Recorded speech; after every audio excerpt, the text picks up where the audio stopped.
Assalamualaikum warahmatullahi wabarakatuh. Bismillahi alhamdulillah wassalatu wassalamu ala rasulillah Sayyidina wa maulana Muhammadin sallallahu alaihi wasallam wa ala alihi wa sahbihi ajma'in. Tomalabiu yang saya muliakan Bapak Bupati Pulau Limandar, yang saya muliakan Bapak Wakil Bupati dan seluruh pimpinan OPD, hadirin wal hadirat yang saya tidak bisa sebut satu persatu. Alhamdulillah pagi hari ini kita bersama-sama dalam acara silaturahmi dan halal bihalal. Semoga dengan acara ini hati kita senantiasa saling mencintai, saling menyayangi, bukan hanya dalam bentuk seremoni, dalam bentuk tindakan, tetapi isi dalamnya saling mencurigai bahwa kita sudah berpuasa selama 1 bulan penuh. Tentu ada output yang ingin kita capai dalam proses berpuasa itu, dan makanya kita disebut sebagai orang yang berhari raya fitri. Diharapkan orang-orang yang berpuasa itu setelah selesai melaksanakan puasa ada nilai kesucian dalam dirinya. Kesucian itu hanya bisa terwujud dengan hati yang bersih. Kebersihan hati, kebersihan diri hanya bisa tercapai ketika Allah memberi maaf, ampunan kepada kita, begitupun dengan sesama makhluk. Karena sesungguhnya persoalan utama manusia itu adalah kesalahan. Ketika Allah berdialog dengan Nabi Adam alaihissalam di dalam surga, Allah bilang begini, uskun anta wa zawjukal jannata. Adam, tinggallah di surga ini bersama dengan istrimu, terserah mau apa. Timbali walitu imut ini mau apa mau apa saja kecuali satu, wala taqraba hadhihi syajarata, dan jangan sekali-kali dekati pohon ini. Dalam dialog ini, dalam tata bahasa disebut bahwa saat itu Tuhan memakai kata petunjuk dekat. Tuhan menunjuk dekat pohon itu, bahwa posisi dialog itu berada pada satu tempat, bahwa Nabi Adam dengan Tuhan begitu dekat. Nah, ketika Nabi Adam melanggar perintah itu, Tuhan menyeru dari jauh dengan mengatakan begini, alam anhakuma antilkumas syajarata. Bukankah saya sudah melarangmu untuk mendekati pohon itu? Di kalimat ini Tuhan memakai kalimat kata petunjuk jauh, menunjukkan bahwa setiap manusia melakukan sebuah dosa, kesalahan, bahwa Tuhan akan berjarak dengan kita. Begitupun sebaliknya antara satu manusia dengan manusia yang lain. Ketika Anda melakukan konflik atau kesalahan dengan orang, maka jarakmu dengan orang tersebut akan berjauhan. Jadi mama itu tahu si kelle, pasti dia akan mencari jalan lain dari jalan yang ditempuh oleh orang yang dikelle yang itu. Misalnya bilang begini, dah mulai matinya apa? Si itu tuh manikelle tah. Itu kan sebenarnya bentuk penghindaran terhadap orang yang kita bersalah kepadanya. Makanya saya sering bilang, kalau orang mau bangun masjid, sebaiknya pintunya itu cuma satu saja. Mesa mulut babana masih gitu, tidak usah banyak. Kenapa? Supaya lo tuh si kelle onde lolos, tak silambi dia babana masih. Ya kan, orang datang di masjid ini belum selesai dengan dirinya. Dia mengaku datang bertemu dengan Tuhan, tetapi masih punya konflik hati dengan orang lain. Biasa kita bilang, boleh ini tuh ya pak, ande boleh sebatas silambi do yano. Ya sebenarnya datang ke masjid ini untuk apa sebenarnya? Untuk mensucikan diri atau membawa ego? Nah, kemudian agama diturunkan oleh Allah untuk menjaga jarak itu antara Tuhan dengan kita, antara kita dengan sesama manusia, dipastikan baik-baik saja. Maka seluruh komponen agama yang diturunkan oleh Allah dalam syariatnya itu adalah bagaimana mengakrabkan manusia dengan Tuhannya dan mengakrabkan manusia dengan sesama manusia. Jadi menjadi lucu kemudian Kalau kemudian ajaran agama yang membuatmu tidak bisa akur dengan orang lain. Hari ini yang kelihatan, yang paling banyak berkelahi itu orang-orang yang mengatasnamakan agama. Tukang beca, Pak Bentor, si cawa-cawa itu ingin ini itu tulus Allah Pak agama. Di masjid selalu ada konflik. Belum bicara soal celengan, soal apa, sangit tosisi langan dia masih.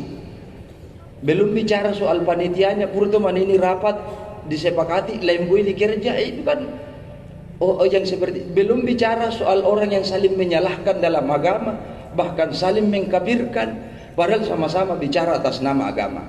Bid'ayanu sesat yan, Pak pura si paupung Allah Ta'ala. Ini pura si pauang apa nama mulanti alawemu menjadi juru bicara Tuhan di muka bumi Pak. Anda petendek dua mate Ini hanya soal tafsir saja.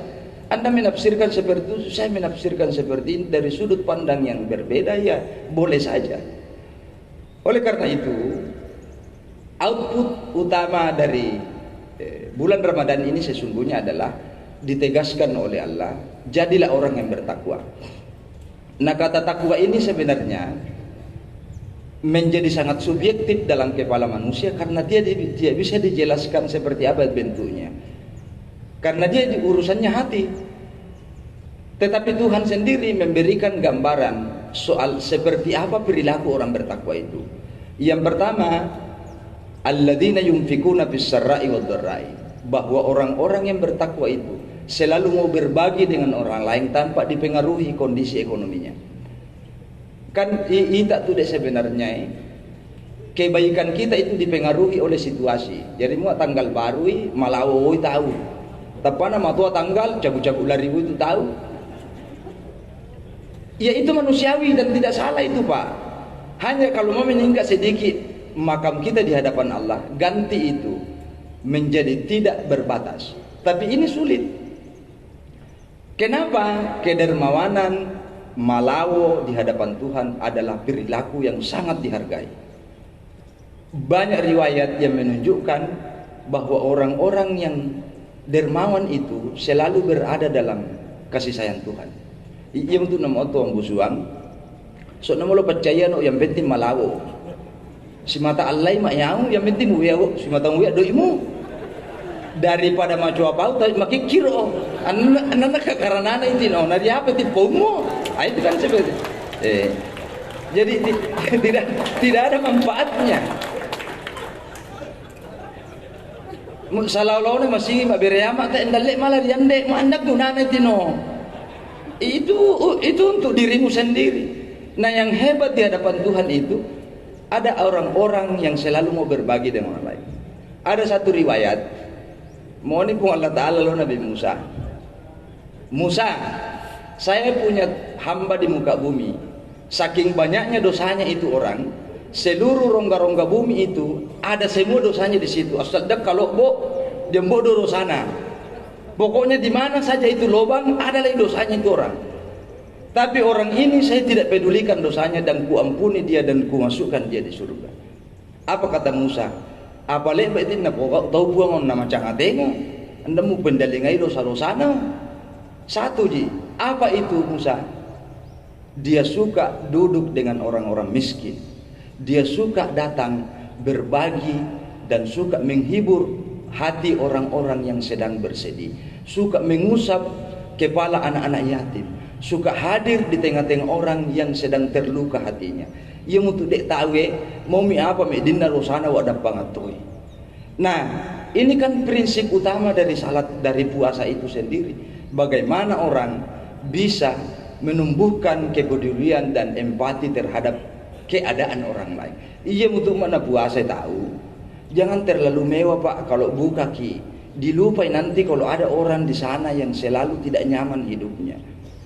Karena kadang-kadang kita ini balas dendam ki kalau puasa, kalau buka. Dia ndak tahu yang Nabi itu si Allah pitun rupa tomi kande-kandena. Mewah luar biasa. Ada juga orang berbuka puasa sejak jam 2 siang puranasa nasiapkan dok memulai apa sangana onde-ondena, bikanna, apanna dan lain sebagainya. Nah ini kan menjadi tidak apa namanya ya, tidak selaras dengan pesan dari puasa itu untuk belajar miskin, belajar merasai apa yang dirasakan oleh orang lain. Belajarlah berbuka dengan apa saja yang ada di situ.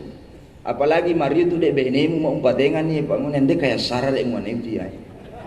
Mau inden na akek mimai terserah asal dia ngiyawong pinyaman nih daripada rai-rai mau pawi liputomi tambah itu. Jadi intinya apa-apa yung pikuna besar rai wardarai belajar dah jadi orang yang dermawan. Apa saja bentuknya, bukan cuma uang, bukan cuma apa, tapi berbagi kebahagiaan. Bijawa lo tuh mau tahu. Yang kedua, wal kadhiminal gaida. Orang-orang bertakwa itu mampu berdialog dengan keadaan hatinya. Al kadhiminal gaida itu kalau terjemahannya di Departemen Agama, orang-orang yang mampu menahan amarahnya. Dia selalu bisa berdialog dengan amarah yang muncul dalam hatinya. Kenapa? Orang bertakwa itu selalu punya prasangka baik terhadap keadaan orang lain.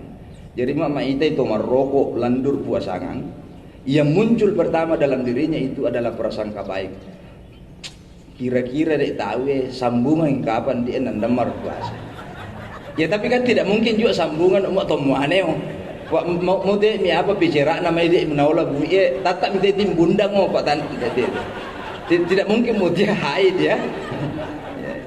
Wal kadhiminal gaida, selalu mengedepankan prasangka baik. Orang seperti ini selalu bisa berdialog dengan amarahnya. Yang kedua, yang ketiga, wal afin anin nas, mampu memaafkan kesalahan orang, mampu menerima ketika orang salah. Kalau ada orang datang ke Anda dan menyampaikan kesalahannya dan meminta maaf, sebuah kejahatan besar dalam agama, mu ada pangai tahu. Kalau Anda tidak bisa maafkan orang yang datang mengakui kesalahannya dan meminta maaf, itu kejahatan besar dalam agama, mu ada pangan. Kenapa? Itulah sifat Tuhan. Yang kedua, apa kepentingan orang memaafkan orang lain? Karena ada nanti di akhirat kesalahan-kesalahan kita yang butuh juga dimaafkan oleh Allah. Siapa yang suka memberi maaf terhadap kesalahan saudaranya, akan ada kesalahan-kesalahannya yang akan dimaafkan oleh Tuhan tanpa perlu dia meminta maaf. Nasangin itu dosatain dan disamain nabirai. Semua orang berdosa, semua orang melakukan kesalahan, karena tidak ada satupun manusia yang dijamin suci dari segala dosa kecuali Rasulullah sallallahu alaihi wasallam. Yang terakhir, walladzina idza fa'alu fahishatan aw dzalamu anfusahum dzakarullah, orang-orang yang bertakwa itu selalu mampu mengakui kesalahannya. Paya tu dek si mata mi pamareko pak si mata bertahan itu mau salah di papiangan dalil, dicari pembenaran terhadap kesalahan-kesalahan kita. Iya tu tulis waru to weneta pak sangin mo pa tu liweta. Mauan iwenena masus saya bapak na pak ando melo mengerti, mau tu temu nena iyo ten dalek melo mengerti. Jadi anda malah silambi sangin mata tangai pengertian. Padahal sebenarnya agama itu kita dituntut untuk mengerti orang, bukan meminta orang lain untuk mengerti dirimu. Jaringan nato malah hadir.